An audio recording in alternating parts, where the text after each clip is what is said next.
guys, welcome back to my YouTube channel. My name is Just Liz, a Kenyan. I just want to appreciate you all for subscribing and being part of this channel. So on today's video, I'll be talking about why I decided to move to Lebanon instead of going back to Saudi Arabia. So most of you have been asking me why I chose that, why I made that decision, and yet in Lebanon the salary payment on domestic workers is very low, very little compared to Saudi actually. Because right now in Arab country, Saudi is the highest paying salary on domestic workers. So most of you have been reaching out being like, oh, why did you go over there and yet the salary is very low compared to Saudi, you see?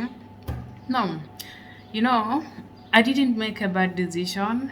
Sometimes in life you have to take risk.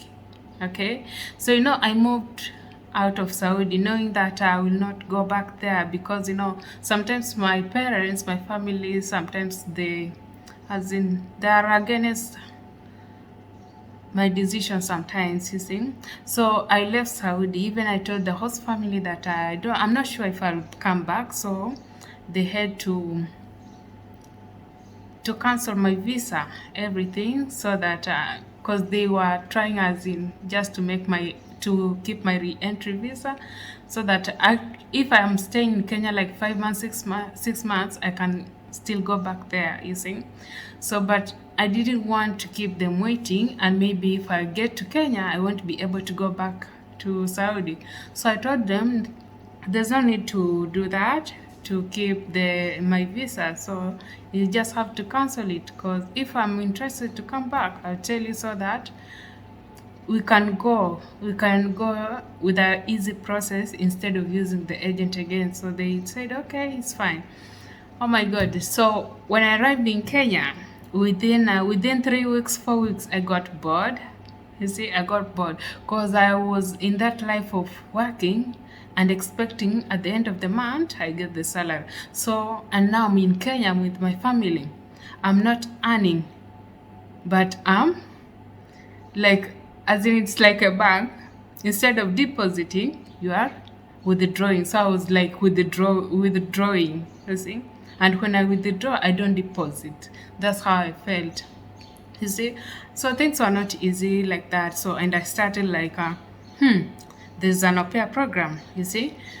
And I said, let me try au pair program. Oh my god, I tried au pair program for Europe and also in the United States, and I got a lot of families. Actually, I had so many video calls, but the worst thing was how to get over the country. Like in Europe, it was very expensive for African to acquire the visa. So most of the host family, they were like asking me to process the visa, as in medical insurance, travel insurance, things like that.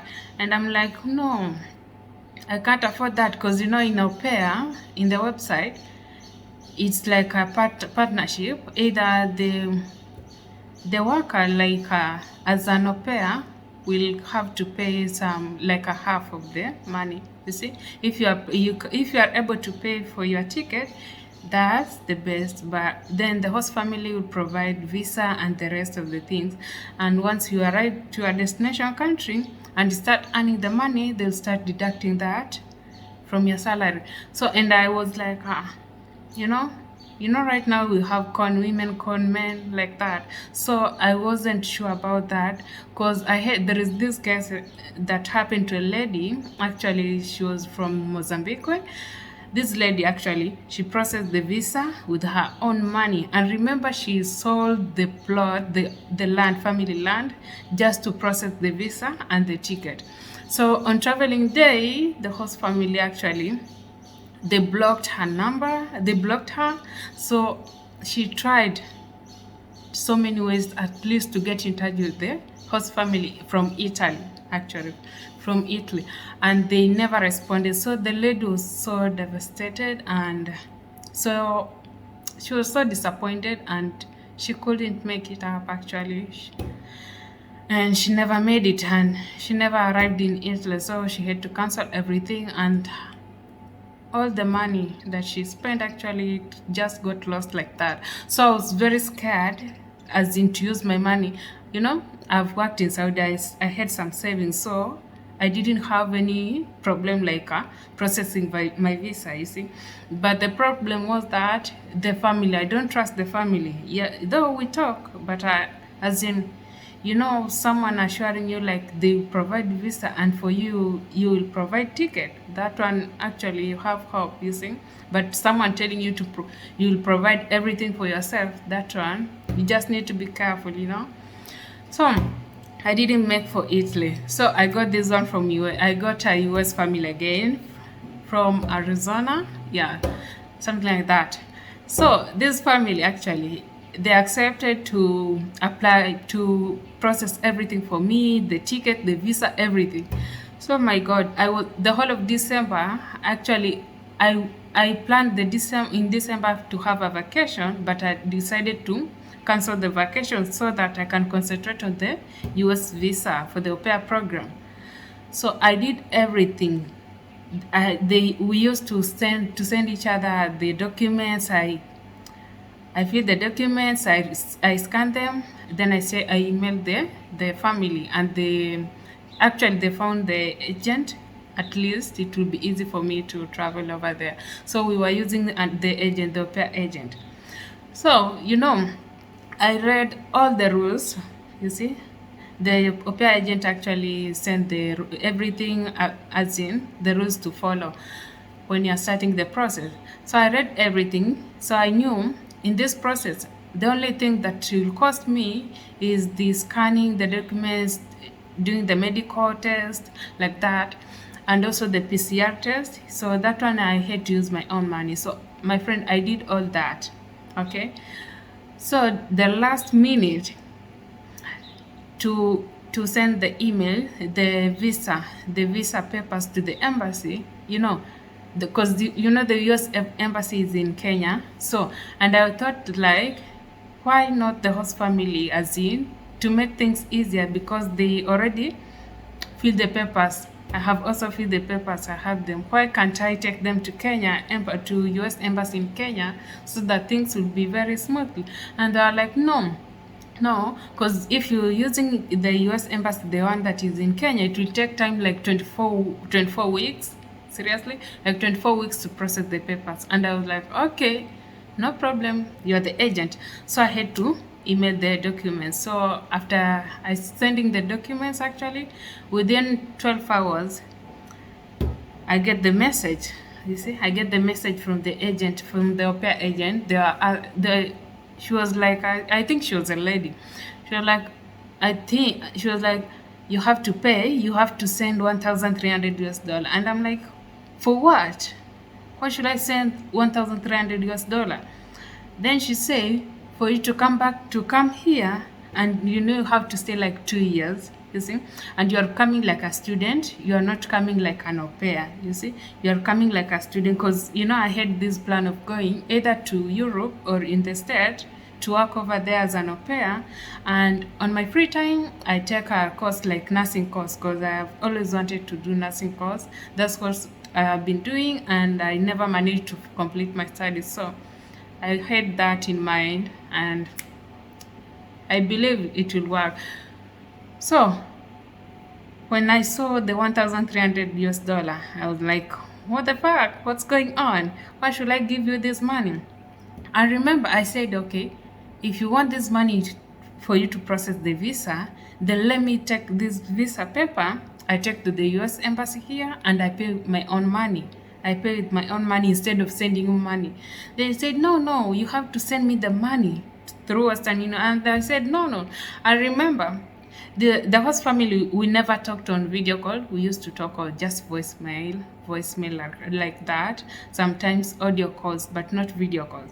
You see? So when I saw these things, it's getting very serious, I had to call the host family. Then I asked them, why is the agent asking me for the money? Why? What's the money for? Because I thought on the rules, the way they send out the papers, they said I can't, there's no money I should pay because you are sponsoring everything for me.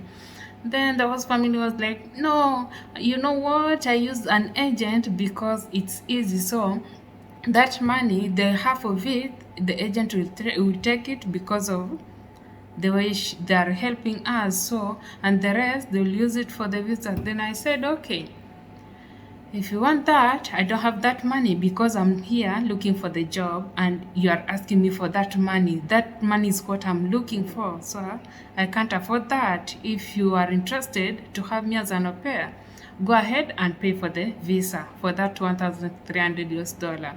Okay? I can't pay that money. Then she was like, okay, let me talk with an agent. Oh my God. That was on 16th January. You see, it was on 16th of January, and I was supposed to travel to the US by the end of January, actually.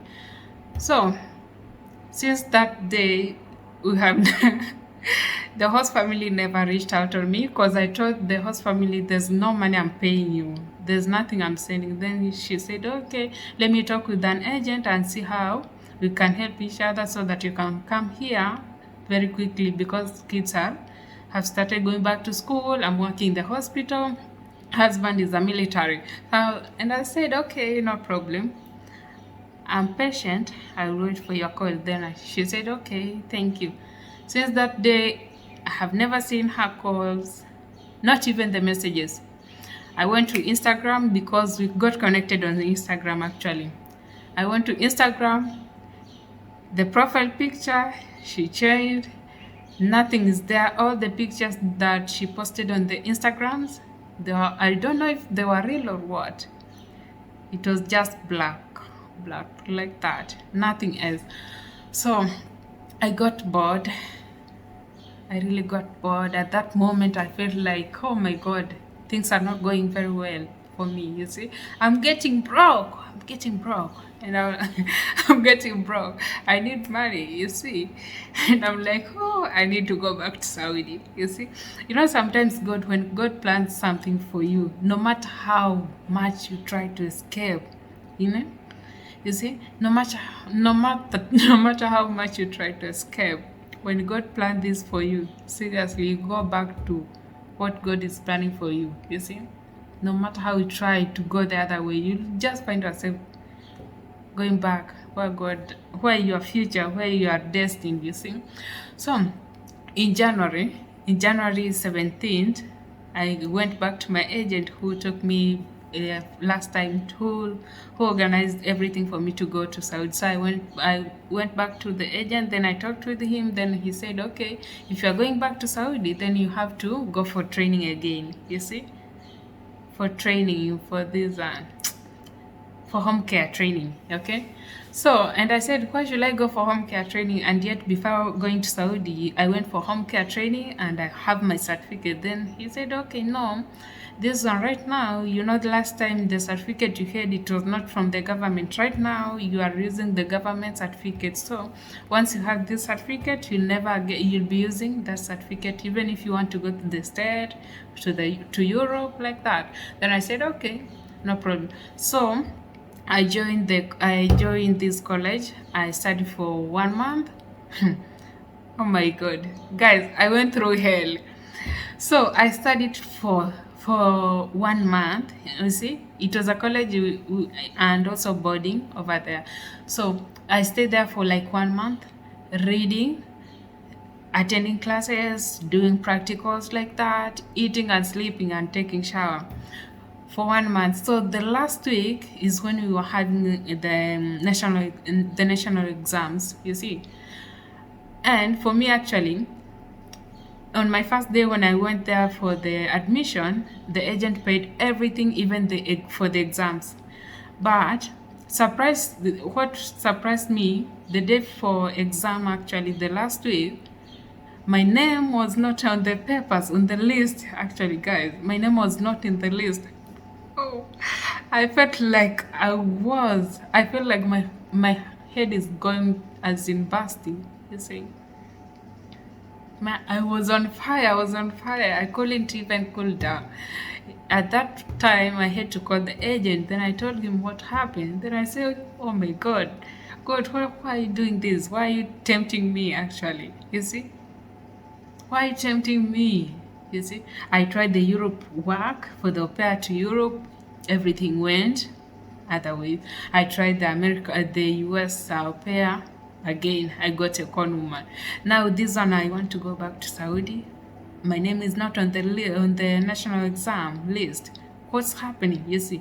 So when I was talking with the agent and the headmistress of the school, the principal, then the principal was like, so what we'll do, and also the supervisors, the ones who came as in for supervising the exams, they were like, no, what you'll do, you'll do the exam the next month. So next month, it was in March. And I'm like, no. My mind, I'm like, I'm getting broke. I'm getting broke. I want to go, because when you have passport, everything is ready. The only thing that I was waiting, it was the national exam certificate, the home care certificate, only that. It was just like, once I get that, to Saudi. So I felt that one. So I don't know what happened that day. You see, I don't know what happened that day. The principal was trying like to cool me down, telling me to just to go to the dormitory and try to sleep, the hostels, I mean, just to sleep and cool down. He said things will be okay. And I said, no, how will things be okay when my other classmates are working, are doing their final exams, and I'm here? I'll be doing next month exam by the end of the next month now. So which means if I do by the end of March, I'll be traveling maybe end of April, and I feel like I'm being wasted. You see, I have wasted the whole of December. I didn't go for vacation. I was busy with the au pair. The whole of January. Then I see like, oh, I was drowning, guys. I was drowning. So what I did that day, I decided I'm not sleeping in the hostel. I'm going back to the city. From the city, I sleep in the city. Then the following day, I travel for 8 hours going back home to my family, because I felt like I'm dying. I felt like every piece in my body is just scattering everywhere. So what happened that day when I was going actually out of the school, out of the college, at the gate, I met this guy, and this guy was like, why are you going? Why are you going, and yet you have exams tomorrow? And then I told him, no, I don't have something happened, and I'm not happy to stay here since my classmates are doing the exams and I'm not doing. So then he was like, why? The agent didn't pay for exams. Then I told him, no, the agent paid everything. The problem was that my name was not on the examination list, so I can't do the exam until next month, and I can't wait until next month to the exam, you see. Then this guy was like, oh, that one, don't let small things to pressure you, to stress you out. You can go to Lebanon if you want. Then I said, Lebanon? How much are they paying? Then he said this amount. Then I said, no, that one is so little, because I'm an experienced person, and what I was earning in Saudi Arabia, it was more than that of Lebanon. So I said, if you want to take me to Lebanon, you have to pay me you have to communicate the host family to pay me more than that, you see, because in Saudi I used to get like this. So I'm expecting like at least you add something more, you see. I'm an experienced person. I'm not someone like who is starting a kindergarten, you see, start learning. And he was like, okay. Within 2 days I got a host family, and I was like, okay, I hope this one it goes well. I don't want to end up like again start crying, again start complaining to God, why this, why that. Okay. So getting connected with the host family, we started talking, we talked. Then I felt like, oh my God, I hope God, you are saying this. I hope you are saying this. I hope this won't go wrong again, because I can't handle what I've been going through right now. Again, this one. So I felt like this host family from Lebanon, I felt like we are so connected, and it felt so good. I felt alive. I felt I have hope again, you see. I felt good, guys. So within 1 week, everything, we started the process. Actually, it was in February. Now it was in February, so we started the process after moving out of the college. You started the visa process. So visa process took like 10 days. Yeah, After 10 days, then whew, I traveled on 9th March, yeah. Last month. Was it last month? Last month was April. Yeah, on March 9th is when I traveled from Kenya to Lebanon. So, and I was so happy. I remember, guys, surprisingly, the day that I'm traveling, like I'm traveling tomorrow, you see? So, like today, my host family from Saudi, they started calling me. I remember I used to text them back. It was in December, January. I used to text them, telling them, oh, my family right now they're asking me if I want to come back. So I would like to know if you're interested in me so that I can come back again. They never responded. So I I also gave up from them. Actually, I gave up from them because they never responded my texts, my calls. They used to read my messages, but they never talked. So, and I was so surprisingly, I see the messages. They text me messages, and yet tomorrow I'm traveling. I'm boarding the plane tomorrow. You see. So what I told them I'm in Lebanon right now, so I don't think it will be easy for me to come back over there. And then they were like, okay, we hope things go well over there. Actually, I'm still in touch with them. They are good people. I can't say they were bad people. You see, they are good people, and I still love them. And in case God grant me more life, I'm sure in future I'll meet them again because I love, I love to have that connection with people to get to see them more and more. Not that something one time then you disappear. No, I just like as in keeping them in mind, keeping them in heart. As in they treated me very well, so I can't forget them. You see, so guys, that's how I found myself in Lebanon. And though the experience here right now, the experience, it was not that good, it's not that good, but right now I'm getting used to it, and I hope maybe by the end of the year things will be better for me. I'll get used to everything. So just continue praying me, supporting me, guys. I'm so happy. I get so many friends. I have never met so many of you. You see, most of you just come on Facebook, on Instagram, just to talk with me, to keep me company. As in, thank you so much, guys. I just hope one day I'll be able to meet some of you. Okay, I'll be able to meet some of you, and that's a good thing, guys. So what I can say is that in life, don't give up. Okay, don't give up in life. Yeah, you will go a lot of things. You'll go through a lot of things, a lot of hurt. You'll cry. Serious, you will cry. Oh, make sure you carry your tissues everywhere you go. So life is not that easy, but once you get used to it, things go very smoothly, and you'll never cry again. You'll never complain again. So that's what I can say. Life is not easy, and it's not hard. If you say life is hard, it will be hard on you. So you just have to keep on trying. The more you keep on trying, the more it gets easier and easier every day. So thank you so much for viewing this video, guys, and don't forget to subscribe, share with friends, and I hope to see you again next time. Thank you. Bye.